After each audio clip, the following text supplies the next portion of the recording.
The face of the abuser could be anybody that the family trusts, somebody they know, somebody that the child has been around for years. The abuser could be anybody. The face of an abuser is the guy at the soccer fields, the coach, the neighbor down the street who wants to come hang out and play basketball with your kids. It's somebody who you trust and who your kids often trust. Or sometimes it is your family. Once we receive a complaint of child abuse, we notify the Department of Human Resources, and in coordination with their office, we schedule a CAC interview at the Child Advocacy Center of East Alabama. We're all like spokes on a wheel. If we are missing one spoke, then the wheel can't turn successfully. We have to have everyone band together to turn that wheel. Recently I had a case that was where a child was going to the Child Advocacy Center. As I explained to them there, I trust the counselors at the Child Advocacy Center completely. As a matter of fact, I think in court I used the phrase, if they told me today was a different day, I would change my calendar, because I trust them that much. My job is to keep up with all of the records, financials, and everything that goes along with keeping a center running as far as that goes. But my number one thing to me is to make the children feel safe and happy when they come here. When they come in, I want them to feel like this is their home. I want them to feel comfortable.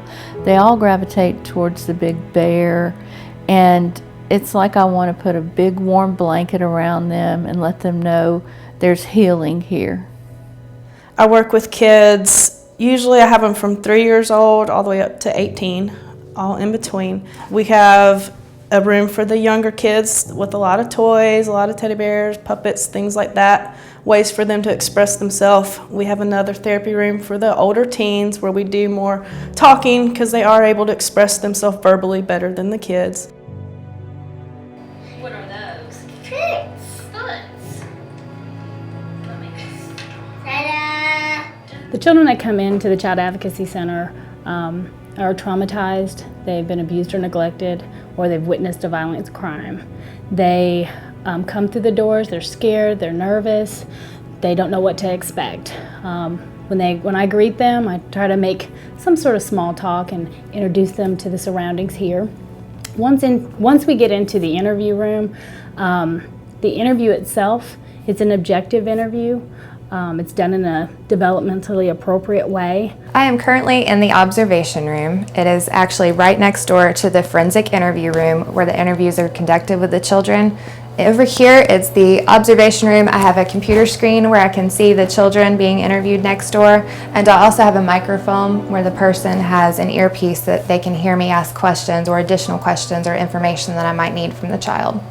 Having an interview conducted by a trained forensic interviewer is crucial to the process because they can ask different questions that a law enforcement officer might not know to relate to a child.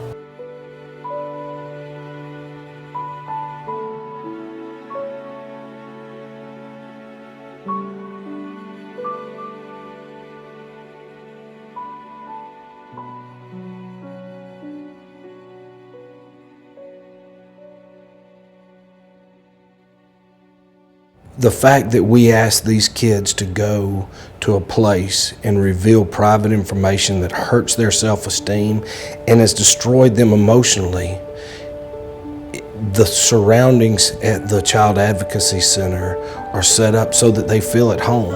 I don't like to go to my doctor and even talk about private things, much less see them on the street. And the fact is, you have to be somewhere where you're comfortable. And I think that the design of the Child Advocacy Center is just tremendous. This job is very stressful at times.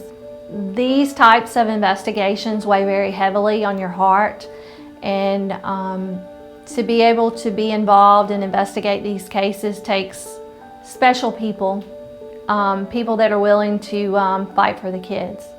And I can't imagine not doing this and feeling good about going to work. It's good to help these kids who need help so badly. The most meaningful part of my job is when I meet a family that comes in the door and they're angry, they're upset, they're frustrated, they're scared, the child is nervous. And we go in and we talk about what's happened, and we do our interview, and afterwards we discuss with the family what the child's disclosure is, and we give them some comfort to let them know that they're not alone in their struggle, and how to go forward and move forward towards some healing. And usually when the families leave, they do feel better. We offer therapy here. We set that appointment up at the time of the interview if that's what's needed for the family. And as they leave, I think there's a sense of relief that it wasn't as bad, even though the things that have happened are as bad, that we've moved forward.